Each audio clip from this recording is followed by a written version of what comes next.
Hi, this is Cheryl Gallant, your Conservative Member of Parliament for the almost Trudeau-free riding of Renfrew-Nipissing-Pembroke. Happy New Year!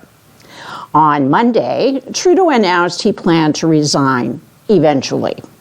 He made the announcement to stave off his caucus voting him out at the next meeting of his MPs.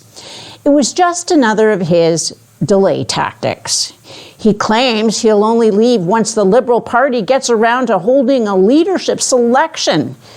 He shut down Parliament to avoid a vote that would have resulted in an election. Nothing's really changed. He's still Prime Minister. He's still spending your money. He's still increasing taxes.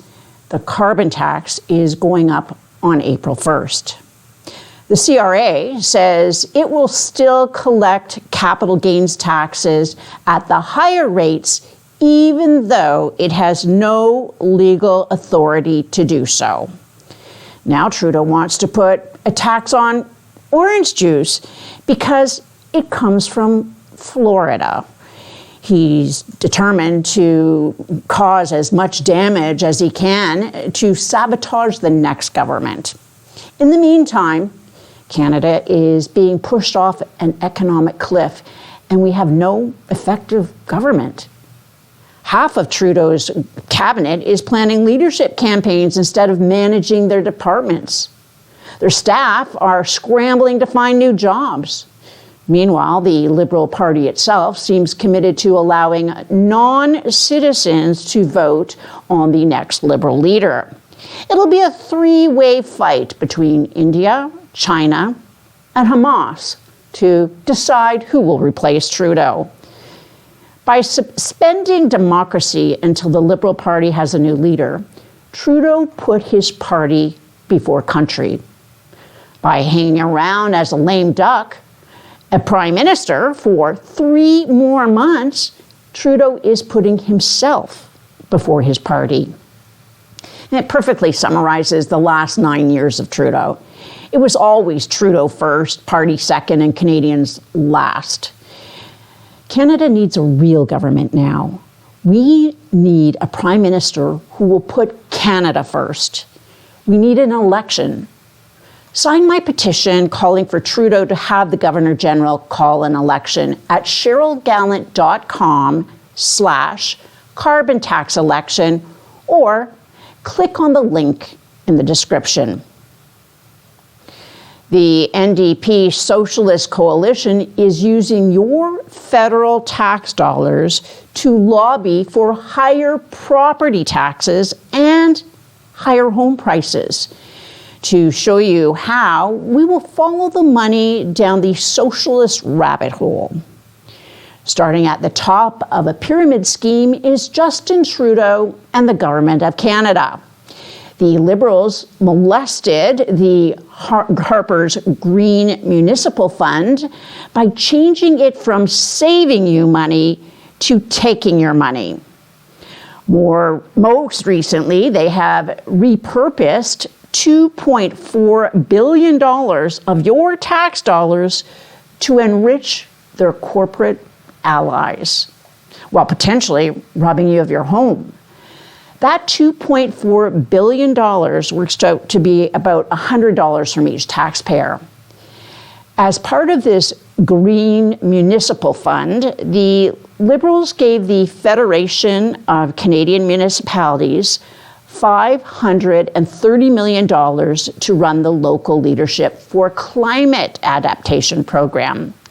This means, in order to qualify, municipalities must apply to the Federation of Canadian Municipalities to receive funding, instead of applying to the federal government to receive federal dollars. Not all municipalities are part of that federation.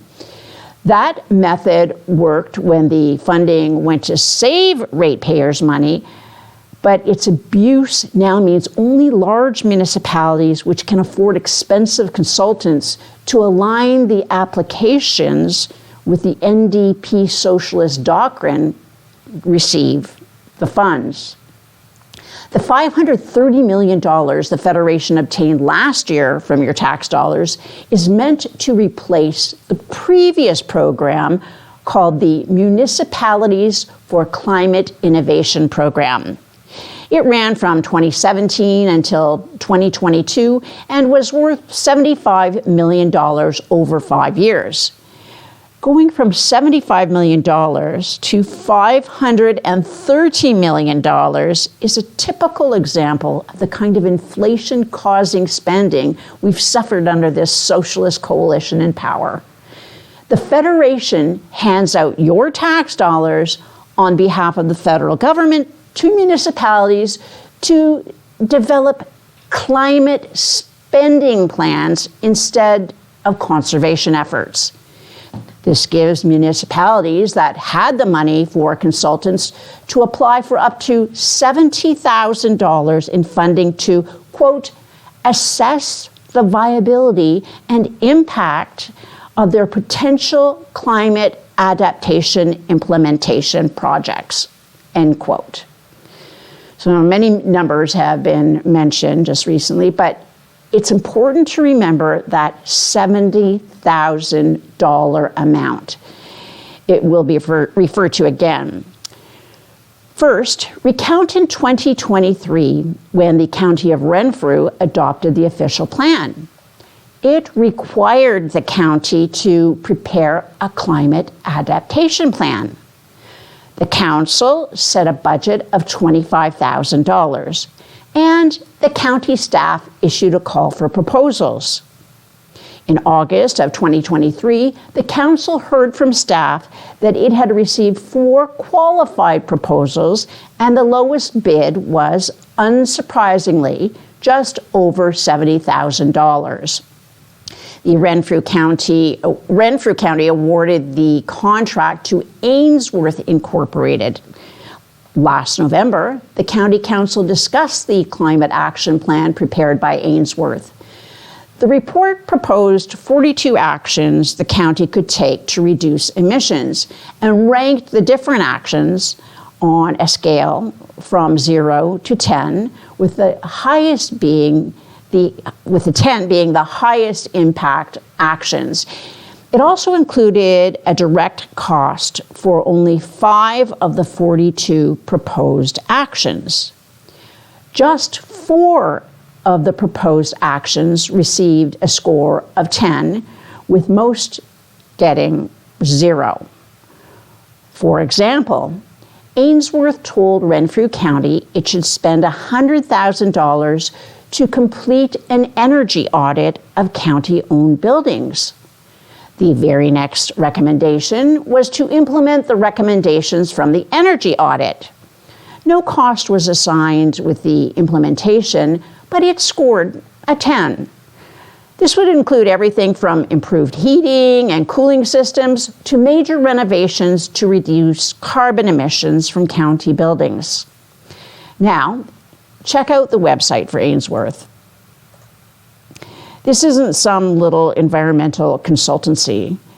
As its about page boasts, it's one of North America's leading integrated multi-trade companies. Basically, the County of Renfrew spent $70,000 from a report from a company which recommends spending more money on the kinds of services the company provides. Essentially, the initial $70,000 of your tax dollars was used for a corporate advertisement. This truly outrageous aspect, it seems as though perhaps the county residents spent $70,000 on a copy and paste report. So the report actually recommends the county encourage developers to build around transit developments. We have the Sunshine Coach and handy buses in Renfrew County, but no transit. So that's why we think it was a copy and paste. Implementing the recommendations will cost millions of dollars for the county. How will they pay for it? Through higher property taxes. Now, the Federation of Canadian Municipalities is even encouraging homeowners to take out large loans to make green retrofits and then paying it back on property tax bills. If homeowners move, the loan stays with the property tax bill. That will put owning a home for the first-time buyers even further out of reach. Over the last 9 years, the Liberals have spent billions of dollars on this type of program. The funds do nothing to reduce emissions.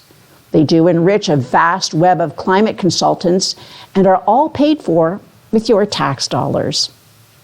Just one more reason we need a carbon tax election now. Remember to sign the petition at cherylgallant.com/carbon tax election or click the link in the description.